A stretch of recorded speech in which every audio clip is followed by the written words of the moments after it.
فاطمہ بنت حسین فرماتی ہیں کہ میں در ہیمہ پر کھڑی ہو کر اپنے بابا اور بھائیوں کے بکھرے ہوئے پارا پارا بے کفن لاشیں دیکھ کر سوچ رہی تھی کہ اب امت نبی ہمارے ساتھ کیا سلوک کرے گی۔ کیا یہ سپاہی ہمیں قیدی بنا لیں گے یا ان کے انتقام کی آگ بجھ چکی ہے؟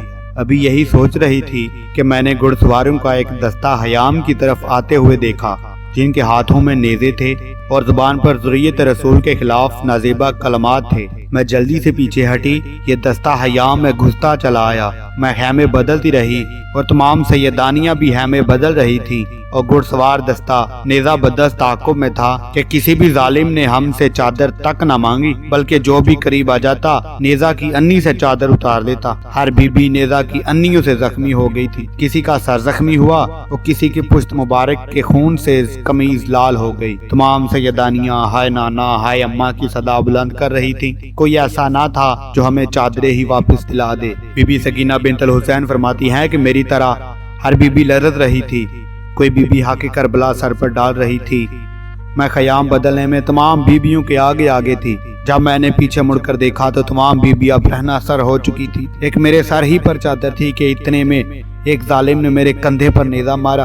میں نے بے ساختہ واہ محمدہ کہا۔ دوسری بار نیزہ کی انی سے میرے سر سے چادر اتار لی گئی اور میں غش کھا کر گر پڑی۔ جب مجھے افاقہ ہوا تو اس وقت میرا سر میری پھوپھیوں میں کلثوم اور زینب کی گود میں تھا، اور وہ فرما رہی تھی بیٹا ذرا اٹھو، بہت دیر ہو گئی ہے، بچوں کو تلاش کریں، خیام میں آگ لگ چکی ہے اور کم سن بچوں کی تلاش کرنا ہے۔ میں نے آنکھیں بند کی، عرض کیا پھوپھی اماں کیا کوئی چھوٹا سا کپڑا ہے جسے میں اپنے سر کو ڈھانپ سکوں؟ بی بی زینب سلام اللہ علیہا نے جواب دیا بیٹی ذرا آنکھیں کھول کر دیکھو تو اگر تیرے سر پر چادر نہیں تو تیری پھوپھی کا سر بھی تیری طرح بے ردا ہے۔ میں نے آنکھیں کھولی اور پھوپھی اماں کے پیچھے پیچھے چلنے لگی۔ میں یہ دیکھ کر حیرت میں رہ گئی کہ پھوپھی کی پشت کی طرف سے تمام قمیض خون آلودہ تھی۔ بہار الانوار کے مطابق یزیدیوں کی فوج جب خیام آل نبی میں آئی تو ان کی قیادت شمر ملعون کر رہا تھا۔ شمر ملعون نے اعلان کیا کہ خیام میں گھس جاؤ اور جو جس کو ملے لوٹ لو۔